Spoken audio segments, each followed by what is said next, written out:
Sicily, August 1943. The Mediterranean sun beat down on the makeshift American processing camp as Private Mario Conti, formerly a cook for the Italian Army's 4th Infantry Division, stood bewildered before an American officer. Around him, 217 other Italian prisoners, many still dusty from the Sicilian battlefields, listened intently. "You're a cook?" the American lieutenant repeated, consulting his clipboard. "Not a field worker or mechanic?" Conti nodded, his expression guarded. After months of fascist propaganda about American brutality, he expected to be assigned to crushing labor. Instead, the officer smiled. "Good. We need men who know their way around a kitchen." Operation Husky had swept through Sicily like a scythe, yielding an unexpected harvest. 52,000 Italian prisoners in July and August 1943 alone. Among them were 831 men with culinary training, from professional chefs to army cooks to restaurant workers. The Americans, facing the logistical challenge of feeding thousands of enemy prisoners, recognized a resource where others saw only captives. According to U.S. Army quartermaster records, initially 17% of Italian POWs with culinary backgrounds were assigned to camp kitchens, a number that would grow to 64% by war's end. But it was the lieutenant's next words that truly shocked Conti and the other Italian cooks. "You'll be cooking not just for your countrymen," the officer explained, "but for German prisoners as well." The statement hung in the humid air like an unexploded shell. Cook for the Germans? The same Germans who had commanded Italian forces like subordinates rather than allies? The same Germans who now viewed Italy's impending surrender as the ultimate betrayal? In the processing center, a converted warehouse where the Mediterranean breeze carried the scent of American coffee and cigarettes, Conti exchanged glances with Sergeant Paolo Ricci, formerly head cook for an artillery battalion. "È uno scherzo," Ricci muttered. "Is this a joke?" The American officer, understanding enough Italian to catch the meaning, shook his head. "No joke. We need skilled cooks, and you need better work than digging ditches. Your first assignment will be Camp Atterbury, Indiana." The logistics of transporting these unlikely culinary ambassadors across the Atlantic revealed the scope of American resources. Within 72 hours of processing, Conti and 42 other Italian cooks boarded the USS West Point, a converted luxury liner now serving as a troop transport. The vessel, displacing 35,400 tons, could carry 7,600 prisoners alongside its crew. While German prisoners were housed below decks, Italian POWs, especially those with valuable skills, received quarters on higher levels with better ventilation. During the 11-day Atlantic crossing, Conti observed his first lesson in American abundance. The ship's kitchens produced 22,800 meals daily. The bread, baked fresh each morning in 6 large ovens, totaled 3,600 pounds daily. The coffee, real coffee, not the chicory substitute he'd consumed for years, flowed freely at every meal, sweetened with actual sugar rather than the saccharin tablets Italian soldiers had used since 1941. Military records show that the USS West Point's weekly consumption included 6,300 pounds of potatoes, 40,800 pounds of fresh meat, and 2,100 gallons of milk, quantities that exceeded monthly allocations for entire Italian regiments. "They feed prisoners better than our army fed us," Ricci remarked on the 3rd day at sea, holding a breakfast tray containing eggs, bacon, bread with real butter, and orange juice, a luxury unseen in Italy for years. The other Italian cooks nodded, their initial suspicion evolving into professional curiosity. If these were the ingredients available on a transport ship, what might they find in American camps? At Norfolk Naval Base, Virginia, the Italians transferred to trains bound for the Midwest. The passenger coaches, not cattle cars like those used in Europe, carried them through landscapes of impossible plenty. From the windows, they witnessed endless fields of corn, wheat, and vegetables. At one station in Ohio, Conti observed crates of tomatoes stacked higher than a man, with workers sorting and discarding any slightly blemished specimens. In Italy, such imperfect produce would have been treasured. Camp Atterbury, Indiana, with its 20,000 prisoner capacity, gleaming metal kitchens, and refrigerated storerooms, completed the transformation of expectations. Head cook Giovanni Esposito, formerly of a Milan restaurant, stood speechless before walk-in refrigerators containing more dairy products than he'd seen in the previous 3 years combined.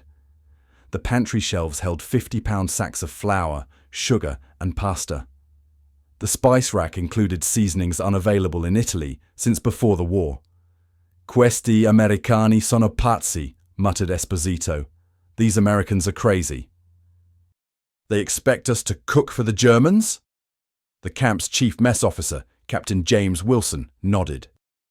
"Starting tomorrow, the German POWs arrive from North Africa tonight." The Italian cooks who had expected punishment instead found professional purpose. Men who had stretched meager rations to feed hungry soldiers now confronted abundance that bordered on extravagance. The simmering rivalry between German and Italian forces, once contained within the framework of alliance, had boiled over with Italy's surrender. Now, these Italian hands that had once prepared Axis rations would create meals for their former allies using American plenty. As Conti donned a white apron that first morning in Camp Atterbury's kitchen No. 3, he couldn't have known that his ladle would prove mightier than any weapon in breaking down the walls between enemies.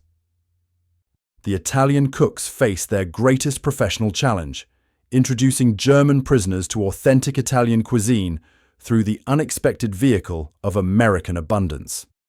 Camp Atterbury, Indiana, October 1943. The fluorescent lights of kitchen No. 3 flickered on at 0400 hours as Mario Conti and 6 other Italian cooks began breakfast preparations. Through the serving window, they could see German prisoners from Rommel's Afrika Korps entering the mess hall, their posture military precise even in captivity. When the first German noticed the Italian cooks, he stopped abruptly. "Verräter," he spat, "traitors," before continuing to his table. The word hung in the steam-filled air like a grenade with its pin removed. News of Italy's September 8th armistice with the Allies had transformed battlefield alliances into bitter enmity. Field Marshal Albert Kesselring had disarmed Italian units throughout northern Italy, sending 196,000 soldiers to labor camps in Germany and Poland. The 600,000 Italians who escaped this fate were branded as cowards by their former German comrades. This continental drama now played out in microcosm within American prison camp kitchens, where men who once fought alongside each other were separated by more than just a serving counter. Camp Atterbury's population reflected this fractured alliance: 8,400 German prisoners primarily from the Afrika Korps, and 1,460 Italians captured in Sicily and Tunisia. American military records reveal the strategic decision behind their unusual kitchen arrangement.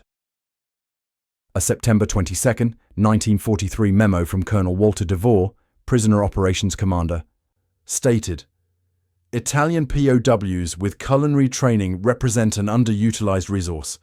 Their assignment to food preparation reduces security personnel requirements while improving mess quality." What the document didn't mention was the psychological impact of forcing proud German soldiers to accept food from Italians they now considered betrayers. Breakfast that first morning became a silent battlefield. German prisoners refused to make eye contact with the Italian servers, some ostentatiously pushing away unfamiliar dishes. Hauptmann Werner Keller, a tank commander captured at Kasserine Pass, loudly questioned whether Italian traitors might poison loyal German soldiers. The Americans, observing this drama, assigned MPs to the serving line, not to protect Italians from Germans, but to ensure the Germans actually ate. The kitchen itself became contested territory, where culinary traditions clashed as fiercely as armies. German POWs, accustomed to heavier, meat-centered cuisine, initially rejected the Italian emphasis on pasta and vegetables. Staff Sergeant Paolo Ricci recalled in a 1977 interview, "They wanted potatoes with everything. Pasta was considered child's food." One German officer complained that tomato sauce wasn't a proper meal for soldiers. American supply logistics created additional challenges. The kitchen received weekly deliveries that reflected America's industrial abundance. 200 pounds of flour, 800 pounds of pasta, 600 pounds of tomatoes, 450 pounds of cheese, 200 gallons of milk, and 175 pounds of coffee. Yet certain essential Italian ingredients remained scarce. The cooks improvised, creating olive oil substitutes from available fats, growing herbs in small garden patches behind the kitchens, and fermenting cabbage when wine for cooking proved unavailable. Camp records document the initial resistance through food waste statistics. During the first week of Italian-run kitchens, approximately 38% of prepared food was discarded, nearly triple the standard waste rate. Captain James Wilson implemented a solution that military efficiency experts would later study. He reduced portion sizes for resistant German prisoners while allowing unlimited return trips. Hunger proved a powerful motivator. By week's end, the waste rate had fallen to 22%. The breakthrough came unexpectedly during the third week. Giovanni Esposito, experimenting with available ingredients, created a hybrid dish: spaghetti bolognese made with American beef but incorporating German flavor profiles, bay leaf, juniper, and a hint of caraway. The familiar yet different aroma drew curious glances from German prisoners. Mess hall records show that second helpings were requested by 64 German POWs, including Hauptmann Keller himself. Fort Custer, Michigan experienced similar tensions, but developed different solutions. There, head cook Angelo Moretti established what he called regional rotation, alternating northern Italian cuisine, more acceptable to German palates, with southern Italian dishes. Camp Commander Major Robert Hayes noted in his October 1943 report, "The surprising improvement in meal quality has created an unexpected challenge. American guards frequently request assignment to POW mess halls rather than staff facilities." The cultural barriers remained formidable. At Camp Atterbury, Italian cooks were forbidden from walking unescorted through the German section of camp after 3 separate incidents of harassment. German prisoners initially refused to help clear tables when Italian cooks had prepared the meals, considering it beneath their dignity. Yet food's universal appeal gradually eroded these divisions. By November 1943, photographic evidence shows German and Italian prisoners cautiously conversing across the serving line, often pointing to specific dishes or ingredients. American observers recognized the potential of this reluctant culinary diplomacy. A December 1943 internal memo from the War Department's Prisoner Rehabilitation Division noted, "The kitchen experiment merits expansion. Food preparation has created neutral territory where former allies turned enemies must interact without violence. This may prove valuable for post-war rehabilitation efforts." The same Italian hands that had once prepared meager rations for Axis forces now crafted dishes of unexpected quality using American abundance, slowly breaking down barriers between enemies one meal at a time. As Christmas approached, the kitchen staff at Camp Atterbury received unprecedented permission to prepare special holiday menus. Mario Conti, arranging ingredients for traditional panettone, couldn't have known that the coming holiday would mark a turning point in this unlikely culinary experiment, when German prisoners would not only accept Italian food, but begin to request it. Camp Atterbury Mess Hall, Christmas 1943. The air filled with an impossible aroma, garlic, tomatoes, and herbs simmering in rich meat sauce. Giovanni Esposito stood back, watching German POWs line up for second helpings of his special holiday lasagna. Hauptmann Werner Keller, who had once called Italians traitors, now pointed at the layered pasta dish. "Noch etwas bitter," he requested. "More, please," his expression betraying reluctant enjoyment. The transformation had been gradual but undeniable. 3 months earlier, these same men had rejected Italian cooking. Now they stood in line for it. Behind the scenes, American abundance had made this culinary diplomacy possible. Camp Atterbury's Christmas food allocation revealed the gulf between American supplies and European scarcity. 1,800 pounds of flour, 950 pounds of beef, 640 pounds of cheese, 420 pounds of butter, 380 gallons of milk, 175 pounds of coffee, and, most precious to the Italian cooks, 12 gallons of genuine olive oil, a special holiday allocation. Quartermaster Corps records confirm that by December 1943, POW camps received food supplies averaging 3,400 calories per prisoner daily. This exceeded not only Axis military rations, but American civilian consumption under rationing. Camp Atterbury's weekly delivery required 4 large trucks, each carrying over 6 tons of provisions. This abundance created possibilities that neither Italian cooks nor German diners had experienced since before the war. Paolo Ricci, working at Fort Custer, Michigan, described his first encounter with American cheese. "They gave us so many types: cheddar, Swiss, American. More cheese weekly than I had seen monthly in Italy. We had forgotten that mozzarella could be soft and fresh." The cooks discovered that American flour, higher in protein than Italian varieties, produced pasta with better texture. American tomatoes, grown in California and canned in Illinois, offered consistent quality unavailable in wartime Europe. Innovation flourished under these conditions. Camp inventory lists document the evolving cuisine. Angelo Moretti created Michigan minestrone using local vegetables. Mario Conti developed American carbonara, substituting bacon for unavailable pancetta. Esposito's Indiana lasagna incorporated more cheese than any traditional recipe could afford. These hybrid creations reflected not just adaptation to available ingredients, but a fundamental shift in cooking philosophy, from scarcity-based conservation to abundance-based creativity. The results appeared in health statistics.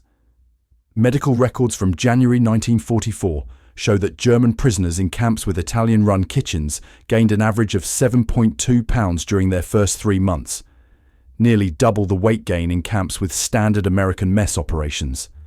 Vitamin deficiencies, common among newly captured soldiers, disappeared more quickly. Camp doctors noted improved morale following meal quality improvements. American supervisors recognized the program's success.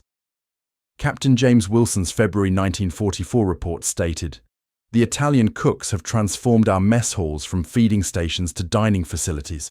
German prisoners initially resistant now volunteer for kitchen cleaning to curry favor with the cooks." Lieutenant Colonel Robert Hayes at Fort Custer noted, "We've inadvertently created the most effective rehabilitation program in the camp system. Food has accomplished what force could not." The transformation extended beyond the kitchen. By spring 1944, camp records document 24 German prisoners volunteering to assist Italian cooks at Camp Atterbury alone. Initially relegated to dishwashing, these helpers gradually earned more responsibility. Unteroffizier Karl Schmidt, formerly a baker with the 15th Panzer Division, began assisting with bread preparation, telling a Red Cross inspector, "The Italians know things about flavor that we Germans never considered." The kitchens became islands of détente amid lingering tensions. Language barriers fell as a hybrid kitchen vocabulary emerged. German technical terms, Italian ingredient names, and American measurements creating a unique culinary pidgin. A mess hall supervisor recorded typical exchanges. "Pass the pomodori, schnell," or "This salsa needs mehr Gewürze." Red Cross Inspector Marjorie Healy, visiting 10 POW camps between February and April 1944, wrote, "The transformation in meal quality is remarkable. German prisoners who previously complained now boast about their Italian cooks. One prisoner told me, 'The food is better than in German officer clubs during the early war years.'" This culinary integration produced unexpected efficiency. Camp Atterbury's Kitchen No. 3, serving 1,200 prisoners daily, reduced its staff requirements from 24 to 19 workers while improving meal quality. Food waste declined from 22% to under 9% by March 1944. Cost analysis showed that despite using premium ingredients, the Italian-run kitchens operated at 7% lower cost than standard mess halls due to more efficient preparation methods and better inventory management. The prisoner kitchens began influencing American military cooking. Fort Custer's head chef, Master Sergeant William Tucker, incorporated Italian techniques into officer mess preparations after observing POW kitchen operations. His July 1944 memo requested additional herbs and spices as used in the prisoner kitchens. Their methods extract maximum flavor from standard ingredients. Not all tensions disappeared. Camp security reports document occasional flare-ups. A German prisoner refusing Italian-prepared food during news of Allied advances in Italy. Italian cooks celebrating those same victories through special dishes. Yet these incidents decreased monthly as kitchen camaraderie deepened. By mid-1944, kitchen staff assignments were among the most requested positions for German prisoners, requiring waiting lists at larger camps. What began as a practical solution to labor needs evolved into an unexpected cultural exchange, with prison camp kitchens becoming islands of culinary diplomacy amid a world at war. As German prisoners learned to appreciate Italian cuisine prepared with American abundance, the kitchen staff at Camp Atterbury received an unprecedented request. 3 German non-commissioned officers formally asked Captain Wilson if they could learn Italian cooking techniques. The unexpected culinary education program that would develop from this request would further transform relationships between former enemies. Spring 1944, Fort Custer, Michigan. Captain Daniel Morrison paused at the kitchen doorway, momentarily confused by the scene before him. Italian POW Angelo Moretti stood before a small group of German prisoners, demonstrating the proper technique for kneading pasta dough. "Non così duro," Moretti instructed, taking the dough from Unteroffizier Heinrich Weber's hands. "Like this, com questo." The German nodded intently. His sleeves rolled up, flour dusting his forearms. 3 other German POWs watched closely, each waiting their turn at the wooden board. Captain Morrison shook his head in amazement. These men had been trying to kill each other just months earlier. The success of the Italian cooking program had spread across the American POW camp system. By April 1944, 27 major facilities had implemented some version of the approach. Camp Trinidad in Colorado, Camp Clark in Missouri, and Camp McCain in Mississippi all reported similar transformations in mess hall quality and prisoner relations. The War Department expanded the program, transferring 412 additional Italian cooks from various camps to facilities holding German prisoners. Quartermaster records reveal the scale. Italian-run kitchens now serve meals to approximately 96,000 German POWs daily, roughly 1/4 of all German prisoners in America. The program's health benefits became increasingly evident. Medical reports compiled from 17 camps showed measurable improvements in prisoner well-being. Average weight gain among German POWs in camps with Italian-run kitchens reached 12.4 pounds after 6 months, compared to 8.7 pounds in standard facilities. Incidents of digestive complaints dropped 27%. Even more telling, psychiatric evaluations noted reduced depression rates among prisoners with access to better food. Camp physicians documented these findings in a June 1944 report. The improved meal quality correlates with measurable health benefits. Prisoners display better physical condition, improved morale, and increased cooperation with camp authorities. What began as necessary labor evolved into genuine culinary education. At Fort Custer, Angelo Moretti established the first formal cooking class for interested German prisoners. 12 sessions covering basics from pasta making to sauce preparation. Initially permitted as an experiment, these classes quickly gained official support when camp authorities observed their positive effects. Moretti's program became a template, replicated at Camp Atterbury by Giovanni Esposito and at Camp McCain by Salvatore Ferrara. The classes revealed unexpected depths of interest. German prisoners with no previous cooking experience volunteered eagerly. Former Wehrmacht officers set aside rank to learn from Italian privates. Kitchen training requests at Camp Atterbury quadrupled between March and June 1944, requiring a waiting list system. Captain Wilson's June 1944 memo noted, "The German prisoners now view kitchen assignment as a privilege rather than a punishment. We've implemented a rotation system to accommodate increasing interest." The culinary education expanded beyond basic cooking to include regional Italian specialties. Fort Custer's program eventually covered 37 distinct dishes from various Italian regions. Moretti taught northern specialties like polenta and risotto, while southern Italian cooks introduced German prisoners to arancini and caponata. Camp records document this expanding menu diversity, from an initial 14 standard recipes in December 1943 to over 60 distinct dishes by summer 1944. American officers recognized the diplomatic value of this unexpected development. Major Robert Hayes wrote in his July 1944 assessment, "The kitchen program has accomplished what formal re-education efforts could not. Germans who initially refused to acknowledge Italians now work alongside them voluntarily, learning their methods and adopting their approach to food. This transformation extends beyond cooking to broader attitudes." The most successful kitchen collaborations received special privileges. At Camp McCain, the Italian-German kitchen staff earned permission to establish a small garden plot for fresh herbs and vegetables. The 1,200 square foot garden produced basil, oregano, tomatoes, and peppers, ingredients that elevated meal quality further. Camp Commander Colonel William Steele noted, "The pride these prisoners take in their garden and kitchen work exceeds anything we've seen in other work assignments. They've created something meaningful within the confines of captivity." Competition between camp kitchens drove further innovation. An informal contest at Camp Clark resulted in each kitchen team developing signature dishes. German-Italian collaborations produced hybrid creations. Alpine lasagna, incorporating German-style sausage. Mediterranean sauerbraten, with Italian herbs and spices. Bavarian risotto, with beer rather than wine. These culinary experiments reflected deeper cultural exchange. As Feldwebel Kurt Müller told a Red Cross inspector, "We thought we knew everything about proper cooking. The Italians showed us we knew very little about flavor." Special occasions provided opportunities for culinary showmanship. Birthday celebrations, holiday meals, and commemorative dinners became camp highlights.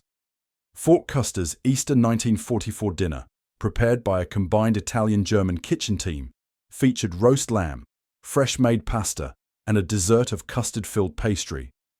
The meal required 3 days of preparation and special ingredient allocations: 280 pounds of lamb, 90 pounds of flour, 45 pounds of sugar, and 60 pounds of butter. Camp records note that several American officers requested permission to dine in the prisoner mess hall rather than the officers' club that day. International Red Cross reports praised the program's impact. Inspector Philip Morris wrote after visiting Camp Atterbury, "The quality of meals prepared by Italian cooks for German prisoners exceeds what most European civilians currently receive. More remarkably, the process has created cooperation between nationalities that recently fought as enemies. German prisoners speak with respect about Italian cooks who once served alongside them in North Africa." The kitchen collaboration that began by military necessity evolved into a genuine cultural exchange, with recipes and techniques flowing between former enemies who now found common ground in the universal language of food.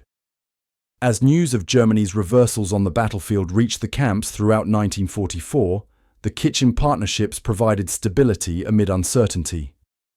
For men who could no longer control their military fate, mastering a perfect risotto or creating an authentic sauce offered small but meaningful victories. No one could have predicted that these wartime collaborations would eventually influence post-war restaurant cultures across 2 continents. Camp Atterbury, Victory in Europe Day, May 8, 1945. The news crackled through the camp radio shortly after breakfast. Germany had surrendered unconditionally. In Kitchen Number 3, The Italian cooks paused briefly upon hearing the announcement. Giovanni Esposito glanced at Feldwebel Kurt Müller, who had been helping prepare lunch. The German's face remained impassive, but his knuckles whitened against the cutting board. Without speaking, Esposito placed a hand on Müller's shoulder, then turned to the other cooks. "Oggi facciamo qualcosa di speciale," he said quietly. "Today, we make something special." What emerged from the kitchens that evening wasn't a victory feast, but rather a meal of comfort and reconciliation. Camp records document the menu: minestrone soup rich with vegetables, freshly made bread, chickens slow-cooked with herbs, and for dessert, a simple apple cake with vanilla sauce. Dishes that spoke not of celebration, but of home, prepared by men who understood that their former enemies now faced an uncertain future in a shattered homeland. The reaction among German prisoners revealed how far relationships had evolved. When the first Italian cooks had arrived in 1943, they were met with hostility and suspicion. Now, as documented in Camp Commander Colonel James Wilson's report, German POWs approached Italian kitchen staff throughout the day, asking about families in Bologna, Naples, and Milan, cities American forces had liberated months earlier. The shared experience of defeat and occupation had transformed enemies into unlikely comrades. The journey to this moment reflected the war's larger trajectory.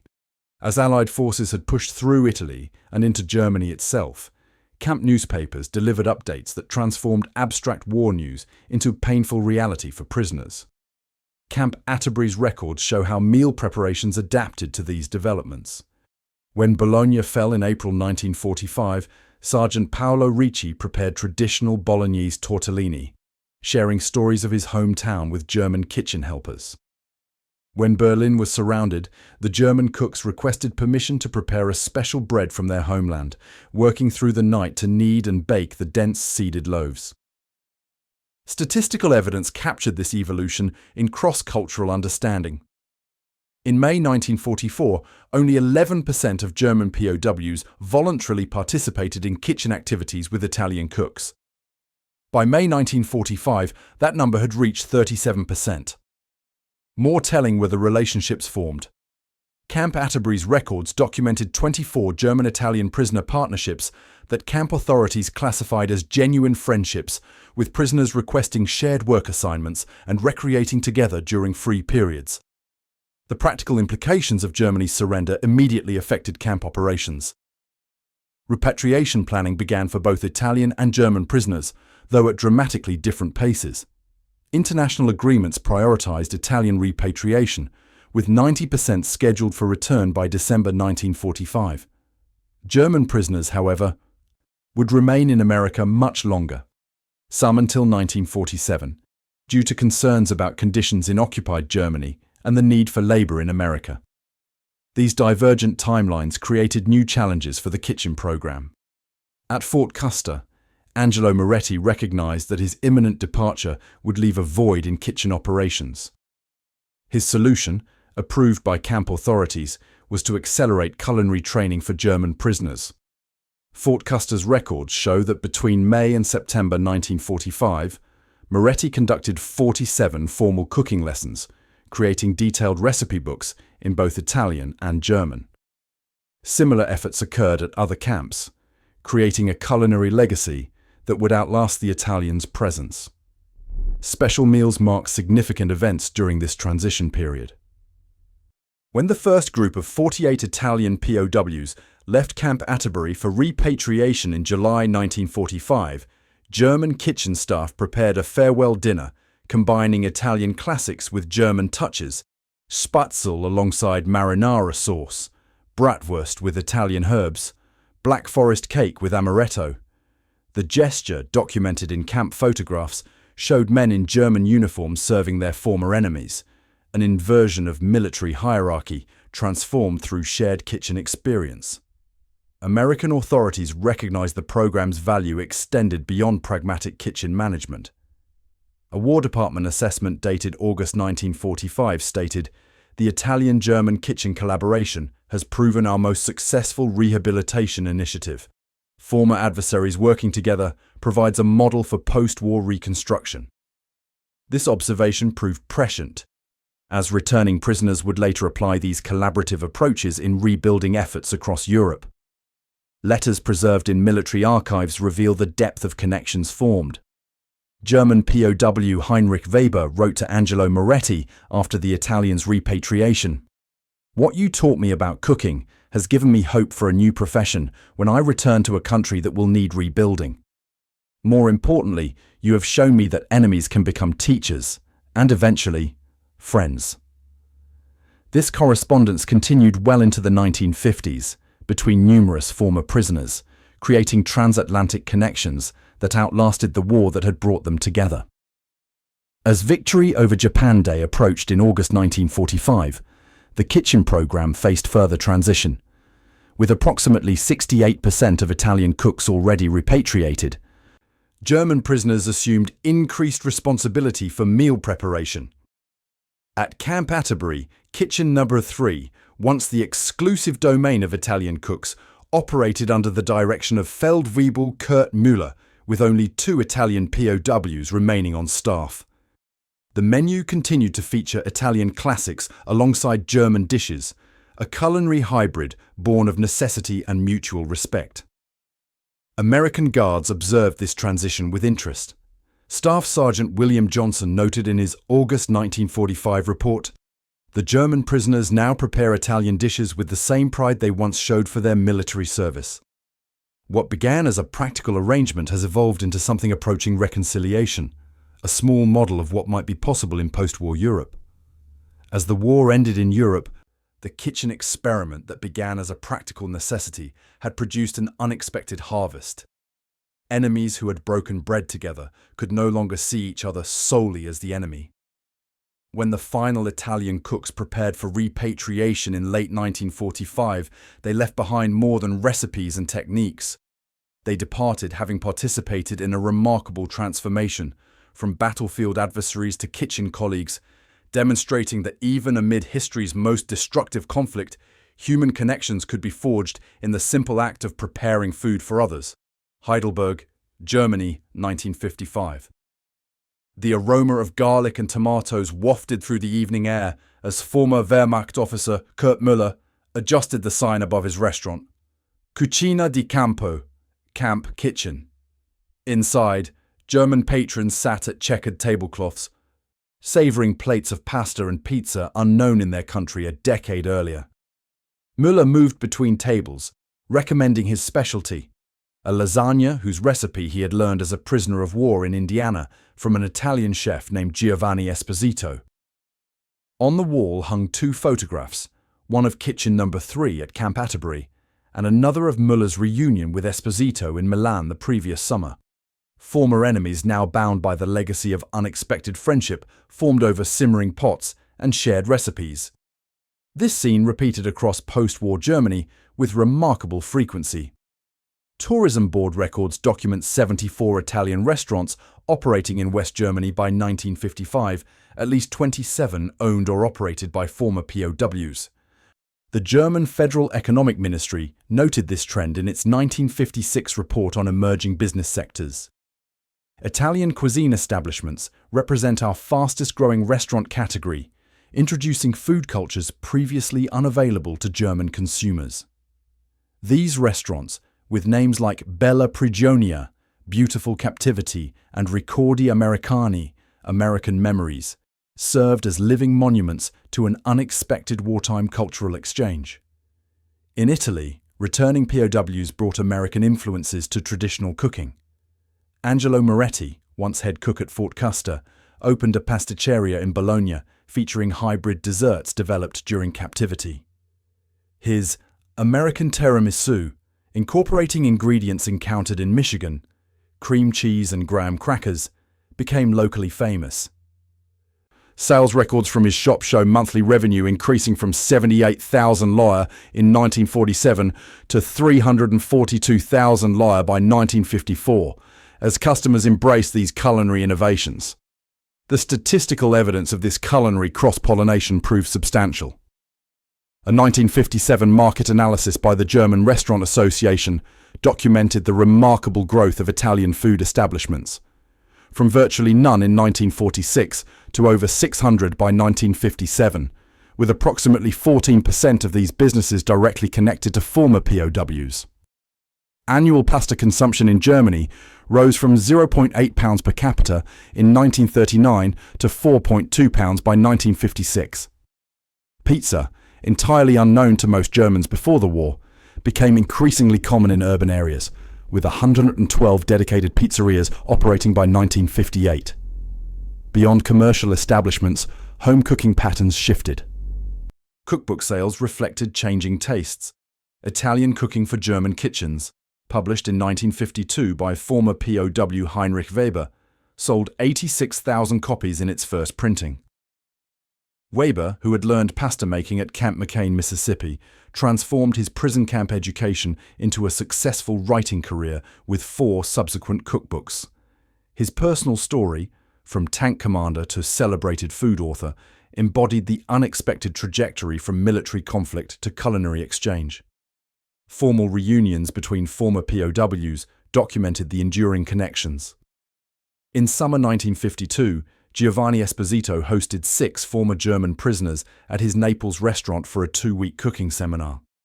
Their group photograph appeared in local newspapers under the headline, "Former Enemies Cook Together Again." Similar gatherings occurred in Munich, 1954, Milan, 1956, and Frankfurt, 1958, each reinforcing connections first formed in American prison camp kitchens. Attendance records show participation growing from 24 former POWs at the first reunion to 117 at the 1958 event, including family members eager to meet these unlikely friends. The culinary influence extended to American food culture as well. Returning servicemen who had supervised POW kitchens brought back appreciation for Italian cuisine beyond the familiar spaghetti and meatballs. Captain James Wilson, formerly of Camp Atterbury, opened Wilson's Italian in Indianapolis in 1947, employing 2 former Italian POWs who had obtained immigration visas. His restaurant introduced authentic regional dishes to Midwestern diners, with daily revenue growing from $267 in 1947 to $1,142 by 1954 as American palates embraced Mediterranean flavors. Long-term economic opportunities emerged from these wartime skills. Former German POW Friedrich Keller, who had learned pasta making at Fort Custer, established Germany's first commercial pasta factory in Stuttgart in 1952. His company, Schwäbische Nudelwerke, Swabian Noodle Works, combined Italian techniques with German engineering precision. Production records show output increasing from £1,200 weekly in 1952 to £14,800 by 1958, as German households increasingly incorporated pasta into weekly meal rotations. The integration of American abundance mindset into European recovery appeared in multiple dimensions. Former POWs who had witnessed American food production systems brought this knowledge to post-war reconstruction. Kurt Miller's 1953 business loan application explicitly referenced his POW experience. Having observed American restaurant supply chains while interned, I understand how to create efficient food procurement systems during rebuilding. German economic records show that businesses founded by former POWs had a 23% higher 5-year survival rate than average, suggesting that their American exposure provided valuable perspective during Reconstruction. The Marshall Plan's implementation benefited from these cross-cultural understandings. When American economic advisors arrived in 1948, they found unexpected allies among former POWs who understood both American systems and European needs. In Bavaria alone, 37 former kitchen POWs served as translators and facilitators for food distribution programs. Their dual perspective, European tradition balanced with American efficiency, proved valuable in adapting aid programs to local conditions. A 1956 survey conducted by Heidelberg University revealed the philosophical impact of this experience. Among 412 former POWs who had worked in camp kitchens, 84% expressed more positive views toward former enemies than the general population. More tellingly, 76% reported that their wartime kitchen experience had fundamentally changed their understanding of cooperation and reconciliation. As one respondent noted, "In the kitchen, we learned that different approaches could create something better than either tradition alone." This lesson applies beyond cooking to how nations might work together. The Italian cooks who once stood shocked at the request to cook for German prisoners had unknowingly participated in the most successful rehabilitation program of the war. Through the universal language of food, prepared with American abundance and Italian creativity, former enemies had discovered humanity across battle lines. Their legacy lived not just in diplomatic records, but on dinner tables across 2 continents, where the flavors of peace proved more memorable than the bitterness of war. As Kurt Müller served his specialty tiramisu to a young German couple who had never known war, he often reflected on the journey from prisoner to restaurateur. The dessert, Italian in origin, perfected in American captivity, now served in a German establishment, embodied the unexpected legacy of those camp kitchens. What began as a shocking request had transformed enemies into colleagues, then friends, and ultimately into ambassadors of a culinary diplomacy that continued to heal the wounds of war, one meal at a time.